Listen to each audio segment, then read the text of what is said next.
Talktainment Radio Worldwide Sound. Talktainmentradio.com. We give you a reason to come. The world's greatest radio. We give you a reason to stay. Radio, the way it should be heard. You got the power. The views and opinions expressed are those of the host and guest and not necessarily those of TalkTainmentRadio.com, the management, the staff, or K&E World Network, LLC.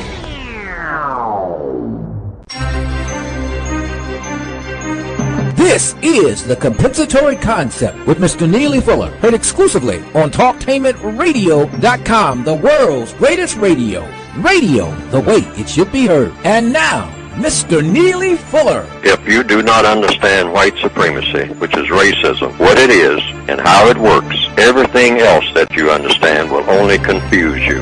Only confuse you. Only confuse you. Okay, good morning and welcome to TalkTainmentRadio.com.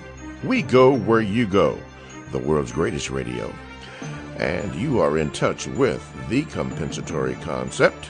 I am your co-host, Mr. Bobby, and this is radio the way it should be heard. Don't call in now. I'm going to give you the numbers to call in and the Gmail address. I'll give that to you in about 10 minutes or maybe later, depending upon how the flow goes. We have on the line with us this morning to address your questions Mr. Neely Fuller Jr. live from Washington, D.C. He is the author of the United Independent Compensatory Code System Concept. Mr. Neely Fuller wrote that, and he will address any questions you have concerning racism, which is white supremacy.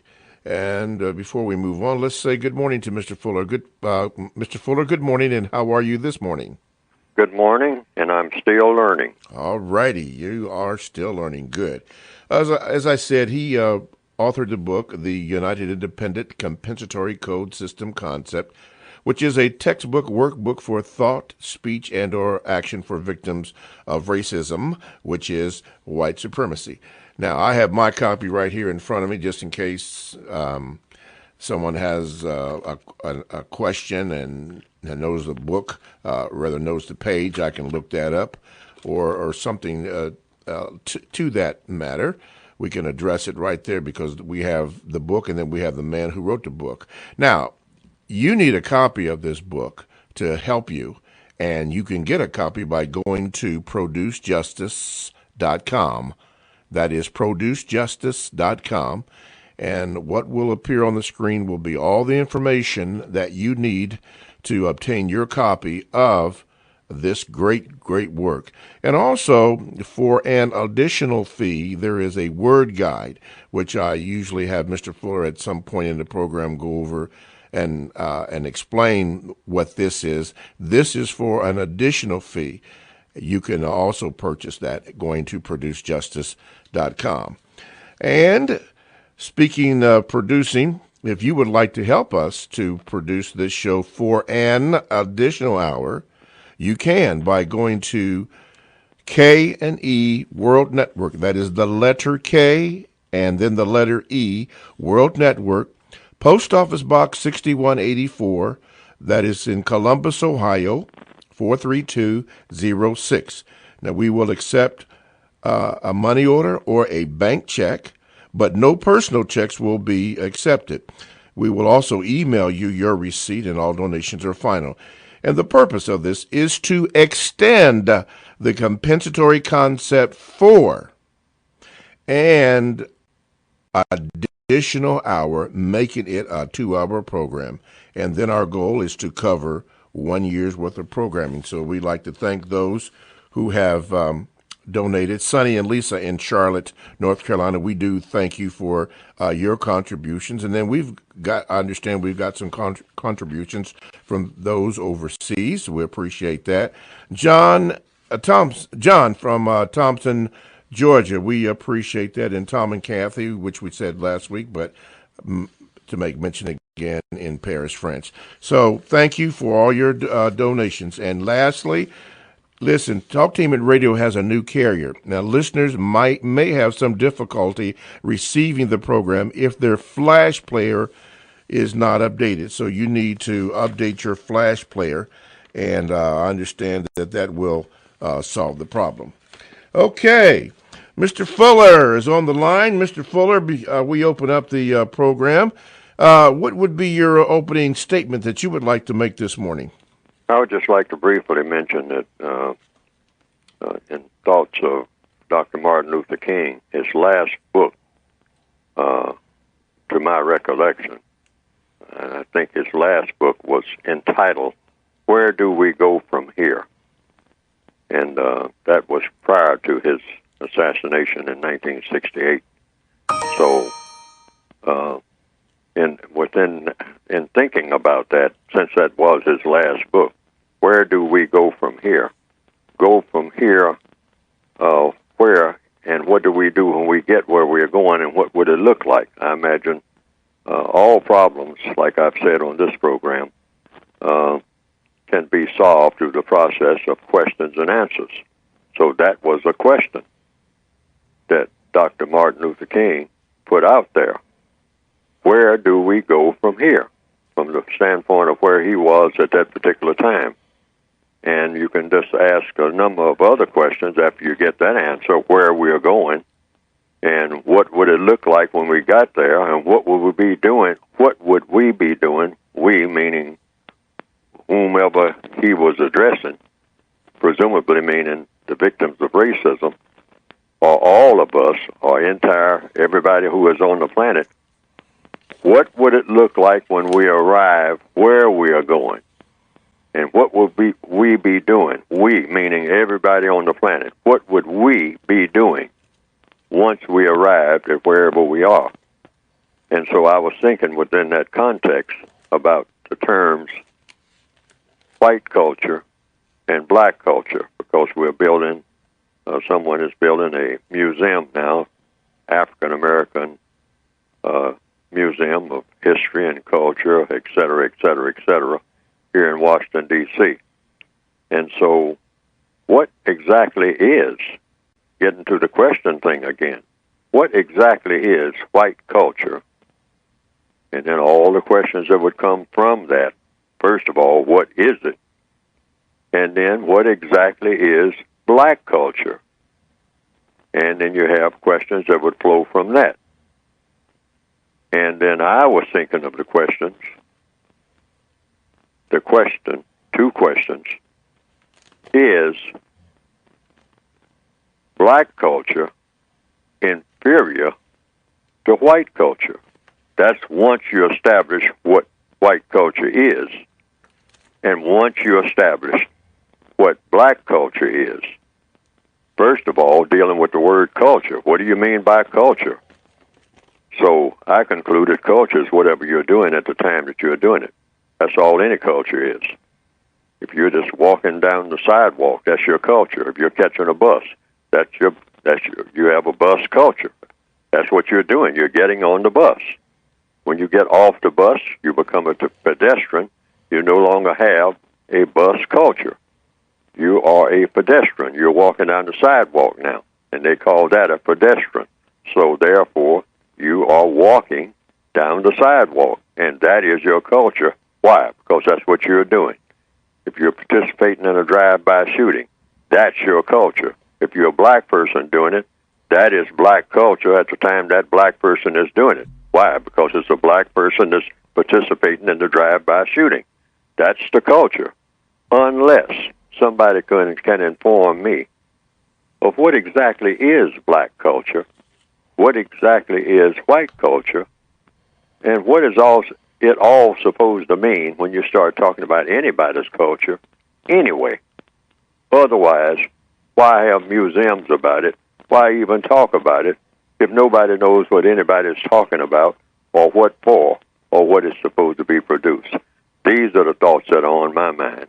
So I'm just throwing them out there for other people to say what they have to say because I've already come to some conclusions. All righty.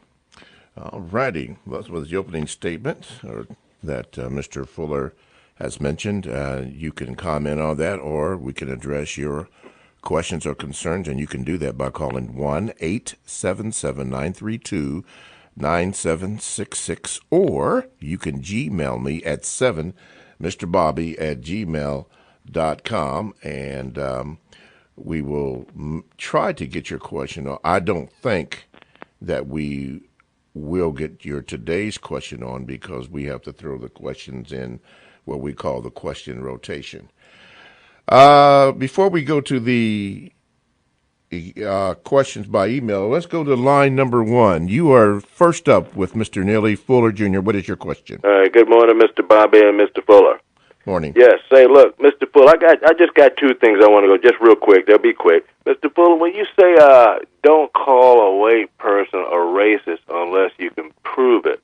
Now, if I say, oh, you're a racist, yeah, we can prove it because most likely we know that that person is behaving like a racist. Mitch McConnell is behaving like a racist, has behaved like that throughout President Obama's 2 terms as president. Why? Because he wants to stop this black president from doing it. He's a racist. I mean, why say I assume that you are a racist? I believe that you are a racist. See, when you do that, you're adding too many words. You're trying to be too smart. That's just too cute. The judge and jury are going to throw that out. Come out and hit them point blank. You a racist. That's what I've been doing throughout my life. You know, you're a little older than me, but I'm on up there now, too. Look, let's quit playing games. Why use so many extra words? You are a racist. If I do it your way and say, well, I assume you are a racist, what are they going to say? Prove it. See? So let's tell it like it is. You are a racist. Mr. Fuller, and before you comment, look, this Chicago cop that killed Laquan McDonald up in Chicago, you know that the FOP has gotten this man a position somewhere as a janitor in the police union or one of the states. You can see how they take care of each other. Now, like I mentioned a few calls ago when I called you, the 2 blacks that had shot down in Louisiana, the FOP did not come to their rescue. You don't see them raising $1 million and bailing black cops out. The cop that shot Walter Johnson down there, I believe he's made bail. Comment on that for me, and them taking care of each other, and just getting this big $1 million bail up, bailing white cops out, but see, leaving the blacks in jail. So that shows these people that want to become police and security people, you're not going to get the same backup. Okay, Mr. Right. Fuller, Thank you. Okay, you're welcome. Mr. Fuller, you want to address both questions? Yes, first question is about calling people racist. Yes, sir. Well, in the system of white supremacy, if a black person calls a white person a racist, I've always said that you have to have proof if it's going anywhere. I mean, once you do that, what have you done? I mean, you have made an accusation. The way all systems are set up for the most part, when anyone accuses anybody of anything, you supposedly also have to have proof. Now, by me saying that a person is a racist, is that proof? Not in a racist system, not in a system of white supremacy. If you are a person of color and you accuse a white person of being a racist, now the burden of proof is on the accuser. That's the usual process. So that's a serious charge. When you say that a person is a racist, you're saying that person is a criminal. Racism is a crime. It is the master of crimes. There's no crime greater in the system of racism than a person being a racist, because racism is all about mistreating people. It's not about nothing else. It's all about mistreating people based on color. So therefore, the burden of proof is on the accuser. Now, it has been my observation, now other people may observe something else, that any time a black person accuses a white person of being a racist, it's just an accusation. And nothing comes of it until a white person seconds that motion. That's the way the system of white supremacy is set up. That's been my observation. That if a black person accuses a white person of being a racist, that's an accusation, but that's not proof. Why? Because a black person cannot prove the existence of racism in a white supremacist system, period. You have to have a white person to second that motion, which proves the existence of white supremacy in the first place. And anybody who has ever tried it and taken it all the way has probably found that out. Or if they look at it, take a second look at it, and remember exactly what happened, what the procedure was. A black person cannot prove that a white person is a racist in a system of white supremacy. That black person had better go and get a white person to come up and say, yes, I agree with this black person, that Mr. So-and-so or Mrs. So-and-so or whomever is a racist, that this white person is indeed a racist. Now, there might be some black people who have said, oh, no, I've proven it over and over again. I just did it on my word. I mean, I didn't have to have nobody backing me up no kind of way. I just went in and said that this white person is a racist, that white person over there is a racist, that other white person is a racist, and I want you all to take action accordingly. Well, you all whom? Whom? Who is going to take this action? It has been my observation, they better go down the hall and get somebody white who will come in and look at another white person and say, yes, I agree with this black person, that white person is indeed a racist, and we're going to take action accordingly. Now, there will be black people who will say, oh, I know of a whole lot of cases where this didn't happen, where black people made the decision and it stuck. It wasn't any white people involved at all. Well, in the system of white supremacy, you got white people involved indirectly. That's probably what is being overlooked, unless I have overlooked something, unless there's been a major breakthrough where what I'm saying is not true, that is no longer valid, that black people themselves, just one or two black people or 100 or 200 black people can step forward and say, Mr. So-and-so, a white person, is a racist, and we want this done and that done and the other done. Now, when it comes to that doing part, that's where the white people come in. Oh, you can make accusations all over the place. You can name call all over the place. But what is the action that is taken?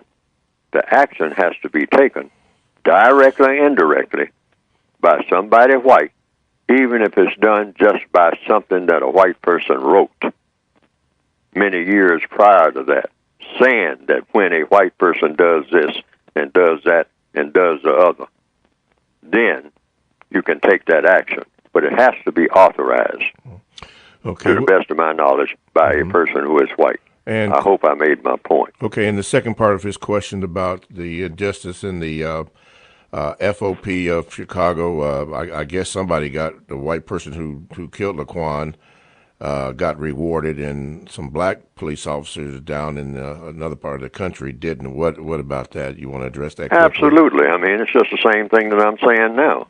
You're in a system of white supremacy.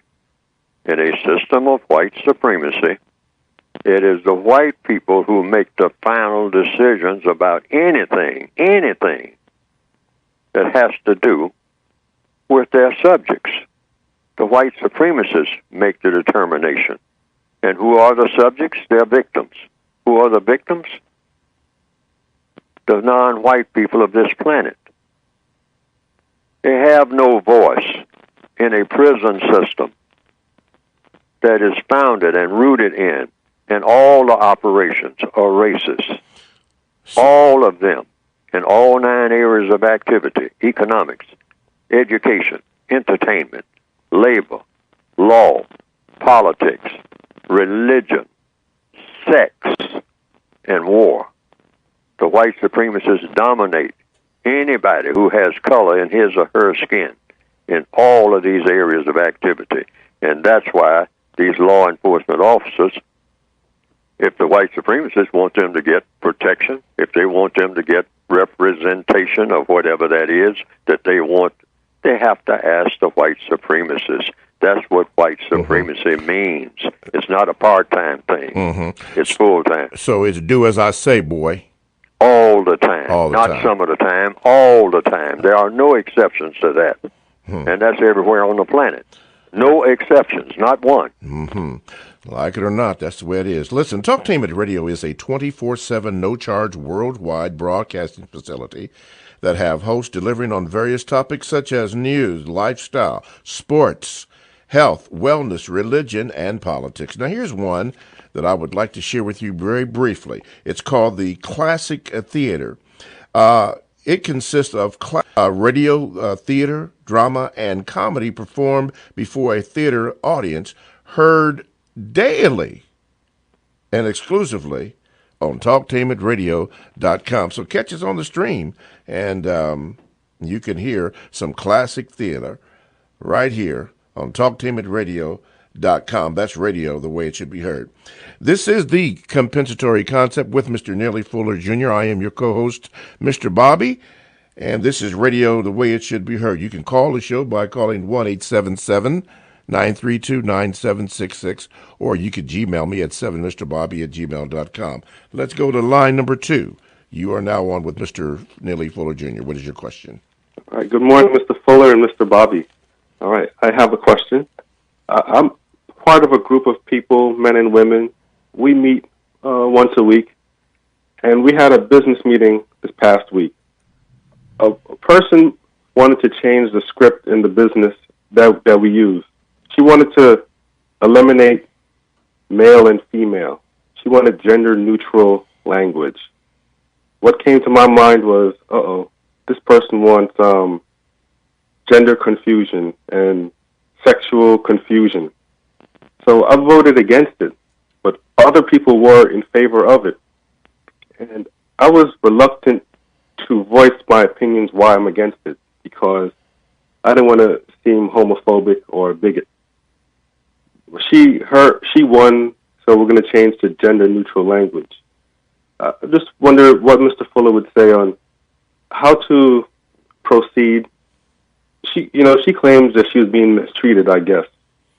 What am I to do? What's the person to do? Somebody claims they're being mistreated, but I think it's going to be, domination. Okay, wait a minute. So let me get this straight. You want to ask Mr. Fuller how would he address the situation that you described? Or in the future, how to deal with that. Okay. All right. Thank you. Mr. Fuller? Well, I would just put out as a viewpoint in any seminar or whatever, or when people are trying to make these decisions, the first thing I would say is what I say on the air about the degenderization of the people of this planet. And I say that I have a strong suspicion. I have no proof. But I will definitely tell people in any seminar where this thing about gender and the lesbian and the gay community and all this, where the discussion goes in that direction, anything dealing with that, transgender and whatnot, I will simply say I have every reason to believe that this is a massive, well thought out white supremacist conspiracy against the non-white people of this planet. And I stick with that because all the indications show that. Oh, yes, they've covered it up very well with something like this coalition and that coalition and freedom of expression and freedom of gender and freedom of this and freedom of that, and all under the banner of freedom, just like in the spirit of Martin Luther King and Marcus Garvey and George Washington and everybody else. I mean, and this is all in line with the traditions of Americanism, et cetera, et cetera, et cetera. No. They are degenderizing black people aimed at causing massive confusion among the non-white people of this planet to give greater strength to the system of white supremacy. That is the way that I would say it in any seminar, just like I'm saying it to the entire world now. And it's very, very well disguised. You're talking about well thought out. They have thought of everything. And this is moving real fast. And it has completely enveloped the minds of the dark-skinned people of this planet, which is what is aimed at, is going to give strength to the system of white supremacy. It's not going to weaken the system of white supremacy at all. This is the thing that I'm saying. This is what it's all about. It's not about nothing else. Okay. It's not about the individual persons. We all have these individual people that we know, have them in the family. Some of us, I mean, are that way. I mean, you know, and have been. I mean, you know, we're gay or lesbian or whatever terms you want to give to it. They don't even have decent terms to come up with describing what it is. But it's basically the degenderization for the purpose of doing what? Confusing sexuality. They don't care how they do it. Yes, sir. Just as long as they can do it, so that you can't tell one sex from another in another 50 years. I mean, and the white supremacists will be gaining from it. Meanwhile, they will have another agenda for the white people of this planet that will suddenly appear. Yeah. That's what will come up sooner or later, where they'll start flipping the script like they do in a lot of things. The white supremacists will start down one road like they did with drugs and alcohol and all like that.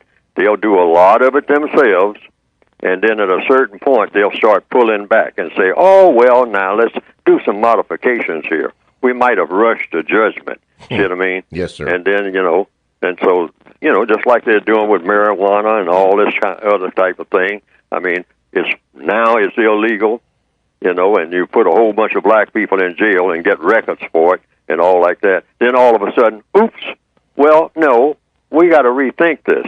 You know, weed is not too bad, and so let's legalize it. But meanwhile, everybody's got this record, and black people who have been destroyed by the bushel. See what I mean? Yes, sir. And they do that with everything. I don't care what it is. And sex is a very powerful thing. So that's why they're zeroing in on that now. Yes, and that's my analysis. Yes, sir. And that's what I would say. And then I would tell the people at that conference, now you all can go ahead and do what you're going to do. Okay. But I've said my piece. It's a white supremacist conspiracy. It's going to give strength to the system of white supremacy. It's not going to weaken the system of white supremacy, and it's going to mess up the minds and bodies of a whole lot of black people. All righty. I'm going to go to the, I'm going to take the calls after the station break here.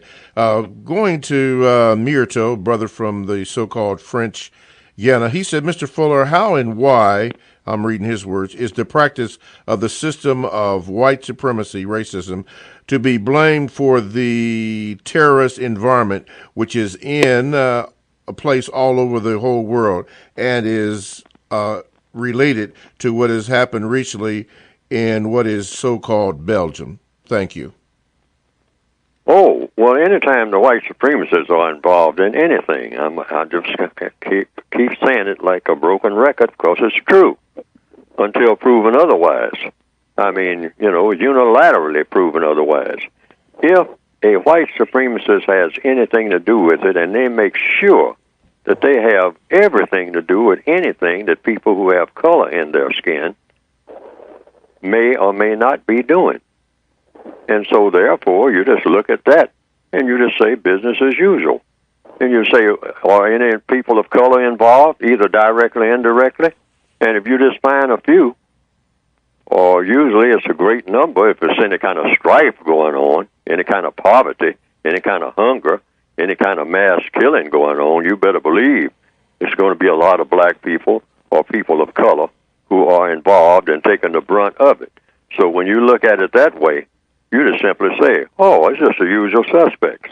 You just brush it off. I mean, you can do that, and you'll be right on point every time without fail. You just say, this is just another some of the white supremacist shenanigans. Okay. Anytime anything, you know, that shouldn't be happening is happening among people of color, the white supremacists are automatically the usual suspects because they're always in charge. All righty, TalkTainmentRadio.com. We go where you go. Check us out on WCRS-FM 98.3 Wednesdays and Sunday evenings. Blogs and podcasts are available. TalkTainmentRadio.com. We go where you go. Download the TalkTainmentRadio.com app to your cell or tablet. That's radio the way it should be heard. This is Mr. Bobby, the co-host on the compensatory concept with Mr. Neely Fuller Jr. And if you would like to get in contact with the show, you can by calling 1-877-932-9766, or you can Gmail me at 7mrbobby@gmail.com. Remember to get your copy of the United Independent Compensatory Code System Concept. That is a textbook workbook for thought, speech, action for victims of racism, which is white supremacy. You can go to producejustice.com, and all the information you need will be on that screen so that you're able to get that book and also an additional word guide, for an additional fee. Also, if you'd like this show to go for an additional hour and to fund the cost of the show for at least a year, all you need to do is to go to KNE World Network. That is the letter K and the letter E, World Network, Columbus, World Network, Post Office Box 6184 in Columbus, Ohio, 43206.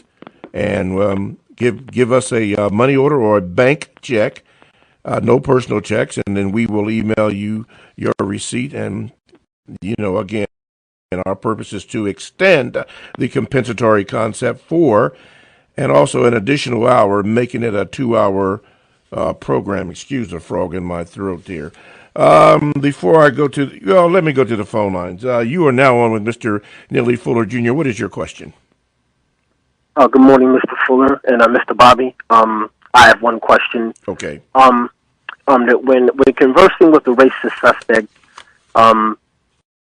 and the racist suspect says something, suspicious, I follow the code book and I go into question mode, and most times after I ask my first question, the racist suspect will attempt to start rambling and talking in circles, and I'm guessing that's a way to kind of take the focus off my question. And I wanted to ask Mr. Fuller, what's a codified way to counter that? Okay. Mr. Fuller? You do the same thing like if I want to use an illustration that came out of a movie, in A Few Good Men. I think that's why that movie is shown quite a bit. A movie called A Few Good Men with Tom Cruise and Jack Nicholson and several other characters. Anyhow, it's mostly a courtroom scene in the military. And if you will notice, there's persistence in the part played by Mr. Tom Cruise as a naval lawyer. And his persistence was, and like I always say, asking a question. He kept asking the part played by Jack Nicholson as Colonel Jessup. He said, "Did you order a code red?" And he said, "I did my duty," and blah, blah, blah, blah, blah, blah, blah, blah. And he went on and started rambling, as you said. And he said, "Yeah, I know about your duty and all like that, but did you order a code red?" And he said, "Well, I did this and I've been that. And son, have you ever defended a post? Have you ever picked up a rifle? Have you ever asked a person to defend your life and you had to defend his and all like that?" Yeah. I heard all of that, sir, Colonel. But did you order a code red? And the Colonel, kept evading the question. Yes, that's a standard. And in the system of white supremacy, if suspected white supremacists will evade giving answers to questions. They like to do the questioning. They like to stay in charge of everything because that is the strength of the system of white supremacy. They do the questioning. Don't question me, boy. They tell their slaves, hey, don't ask me no questions. I ask you questions. You just do what I say. But see, in a court, when it's allowed and all like that, and the whole world is a court when it comes to racism, and everybody's on trial. So the procedure is stay focused. This is the codified procedure on your question, because finally, Colonel Jessup did blurt out, but he did it under stress, and that's what the lawyer was tapping into. Yes. He was stressing the colonel out, and the colonel's ego got the best of him. Yes. He got emotional. He abandoned logic and got emotional, and he said, "You G.D. Wright, I order the code red." And the trial was over. That's right. Colonel Jessup shot himself in the foot because he let his ego get in the way. He let his emotions get in the way, which is what black people have to remember, too. Right. Stay calm. Stay calm and stay focused. Very good. Don't let your emotions take over, because your emotions will throw you, in many times. Sometimes your emotions will wind up, if you're lucky, taking you in the correct direction. But history has shown that when you let your emotions govern, rather than attaching your emotions to logic, you most likely are going to lose in everything you do. Right. That's a good illustration, Mr. Fuller. That is very, very good. All right. From the Gmail from Mr. McKinley, he wrote this. Mr. Fuller, I have two questions, and I hope you can answer them this morning. Number one, actually they're related. How should we as black folk react to some of these black entertainers and black talk show hosts out here that spread lots of ignorance and confusion to our community, while at the same time praising your work and quoting a lot of what you say? Now, I ain't going to name names because most people listening know who I'm talking about. And number two, what do you think about people, especially our folk, that's always out here bragging about how old they are? Like, I got a sister on my job always saying how old she was in this year, and then bragging about how old her kids are, and they're grown folk. Seems to me, Mr. Fuller, that black folk love bragging about their age and get mad when you don't do as much. Thanks for all you've done, and have a blessed day. This is from, he calls himself Mac. Well, in addressing the first thing, it's called stand by your work. In other words, I don't mind people quoting me, but quote me within the context of the work that I'm doing, always within the context of my entire work. That's the correct procedure. And you can quote yourself or somebody else within the context of whatever those people are doing, whatever you're doing. I quote Mark Twain. I'm not Mark Twain. And I make a distinction between what I'm saying and what Mark Twain is saying. I quote Winston Churchill. I quote Gandhi. I quote Martin Luther King. But I don't mix up what I'm saying with what Martin Luther King is saying or what Mr. Gandhi is saying. That is not correct. That causes what? Confusion. And there are people who are agents of the white supremacists who are probably doing some of that. And you need to stop doing it, because everybody should suspect when that happens that you may be an agent of the white supremacists and or the white supremacists themselves, because they look for that.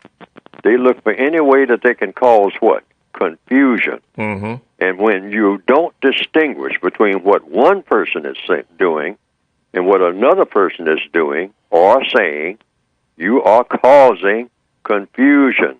And confusion only helps to strengthen the system of white supremacy. Yes, it does. Yes. Don't mix up what one person is doing or modify it with what another person is saying. Always make a clear distinction, and give your name of who you are. Mm-hmm. Even if you're using a synonym, that's okay. Mark Twain's name was Samuel Langhorne Clemens. Mm-hmm. All right? But he had a pen name called Mark Twain. But people knew him by Mark Twain. But he didn't hide the fact that he was Samuel Langhorne Clemens. And he certainly wouldn't let his work get mixed up with the works of other writers of his time. Okay. I mean, he would say, hey, I'm talking about what my character Huckleberry Finn did. Mm-hmm. And I'm talking about Huckleberry Finn. I'm the author of Huckleberry Finn.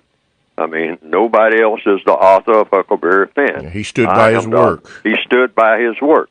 I mean, you know, and so everybody stand by your own work. You know, you have work. Everybody has work. I mean, you know, just stand by your own work. I mean, that's a compliment to you or detriment to you, whatever it is. But anything that I say, I'll stick by it. And if I have to back down or something like that, I'll do that. Okay. I don't want anybody else to have to explain it to someone else, Neely Fuller's mistakes. You know, get Neely Fuller to explain his mistakes. Okay. What about the second part of his question quickly about black people bragging about how old they are and how old their kids are and all that? Then you ask, you stay in the question lane. You'll say, what does that have to do with what we are talking about? Yes, sir. See what I mean? You ask questions like that. And just, you know, in other words, if age is a factor, you just bring that up. Okay. Well, you know, you've been here, you know, for 2,000 years. You know, you're 800 years. You're Methuselah, whomever. I mean, okay. So what does that mean? Yes, I mean, sir. you know, it's you know, there's a lot of people who say, well, you need to listen to your elders. Well, depending on what elder you're talking about, there are a lot of elders who are locked up in solitary confinement doing life sentences who should be there. Yes. Yes. Yes. A lot of black elders who are locked up in solitary confinement, and they are old, and they should be there. They were old when they got there on the kind of things that they were doing. So just because you've been here a long time, well, that may or may not be significant. You got to give the reason why that means something. Okay. TalkTameRadio.com. We go where you go. Download the TalkTameRadio.com app to your cell or tablet. That's radio the way it should be heard. This is Mr. Bobby, the co-host on The Compensatory Concept with Mr. Neely Fuller Jr. You can call in right now at 1-877-932-9766, or you can Gmail me at 7mrbobby@gmail.com.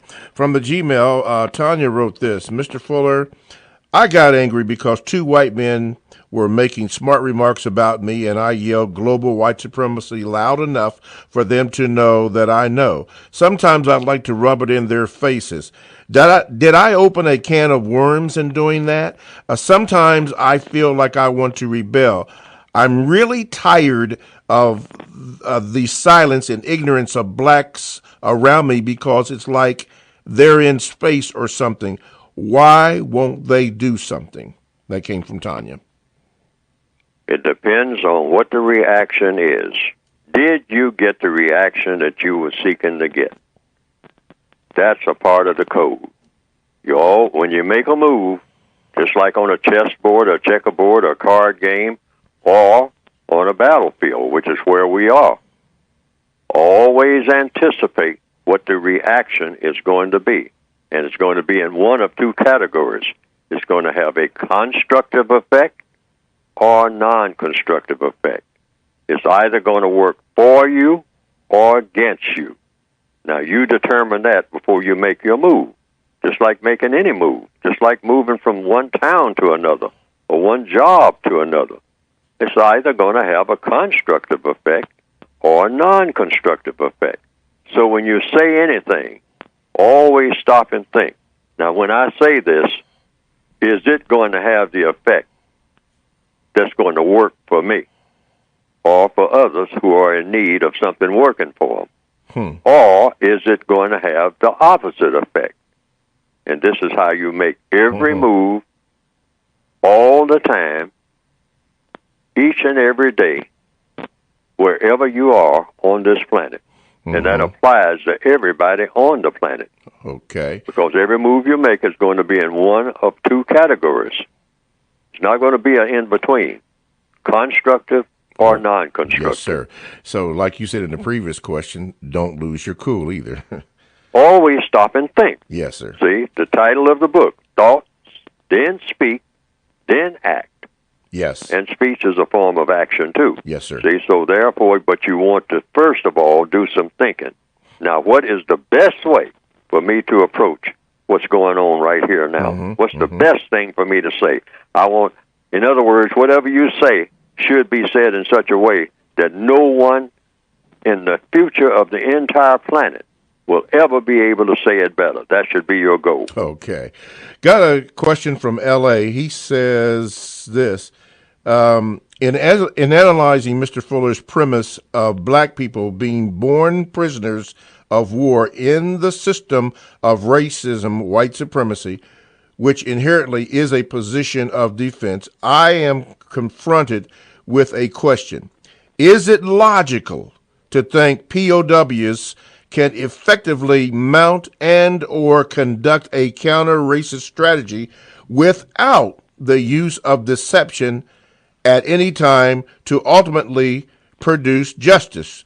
Now, if he answers no, can he share with me any successful military campaign or campaigns in history that have been conducted by defendants, victims, and or oppressed people who successfully produced a constructive outcome for themselves without the use of deception, so I may study and learn from their experience? Thank you, L.A.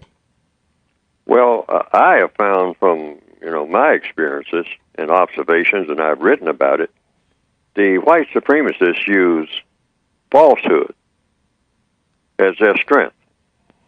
And so the antidote to falsehood is truth.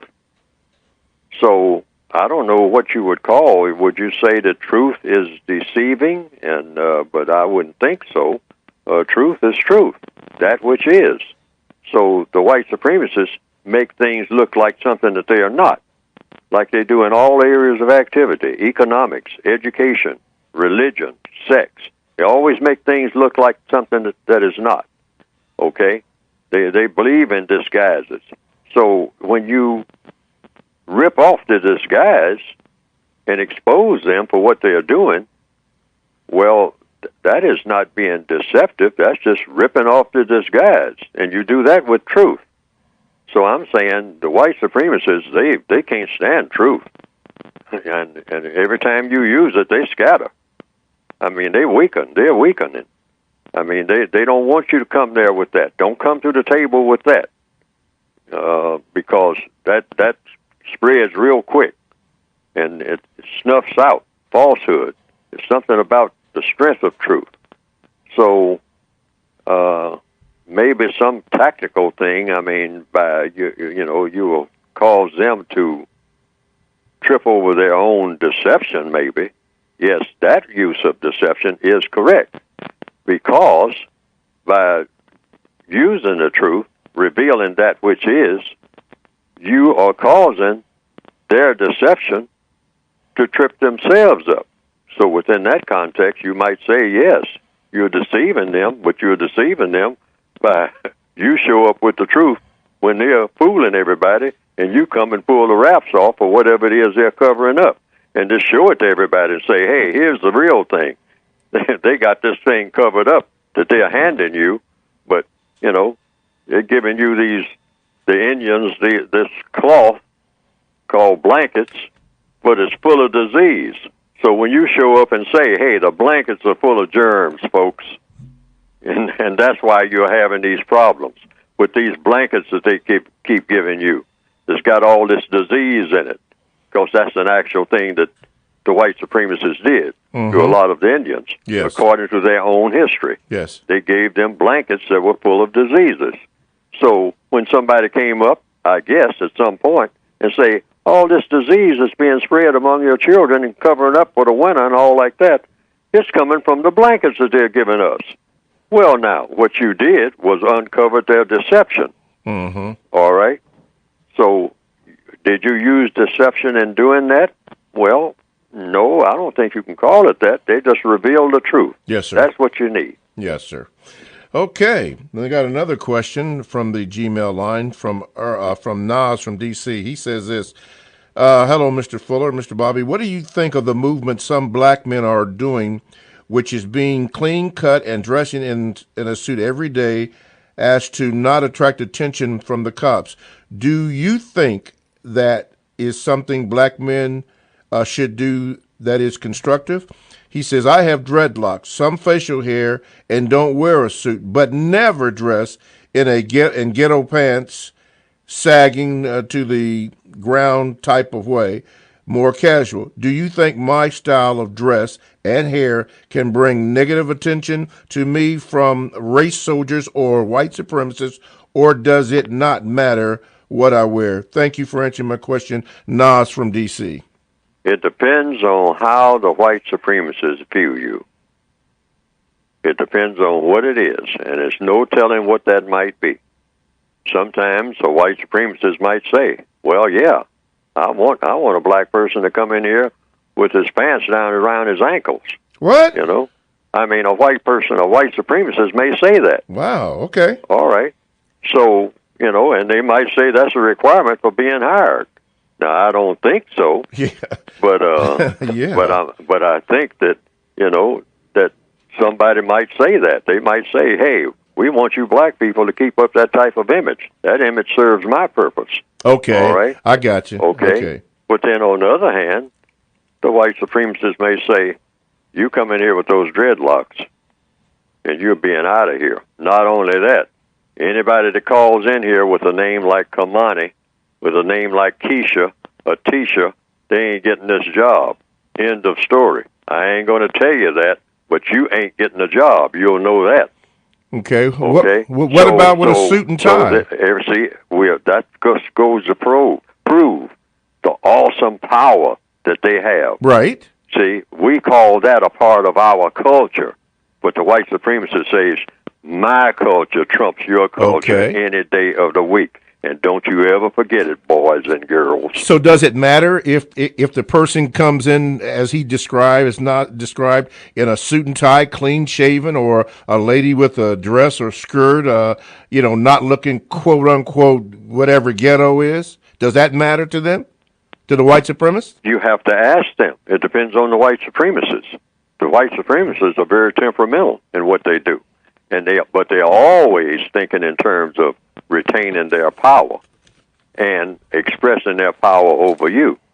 So since you're in their prison, you are a prisoner of war. Yes, sir. It's not like they're trying to capture you. You have already been captured. So when you just walk into, to see the warden says, I don't like the way you dress. And so I'm going to tell you right now, you come in here tomorrow with this and that and this and that and this and that on, because that's the uniform that I want for this office where you are asking me to support you and support your little children and all that. So they clearly make it plain. Choice. So they clearly make it plain, boy or girl, I run this thing, not you.